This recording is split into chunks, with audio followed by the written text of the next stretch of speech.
guys, how's it going? Doing some milling here. 2-inch face shell mill, half-inch radius cutter, button head, whatever y'all want to call it. I think I'm doing 77 thou depth of cut. Just moving along. This front edge here really does a number on it, but it does pretty good.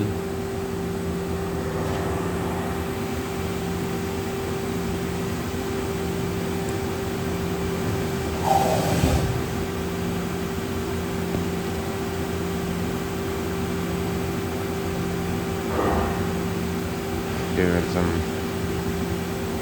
weirdo stuff.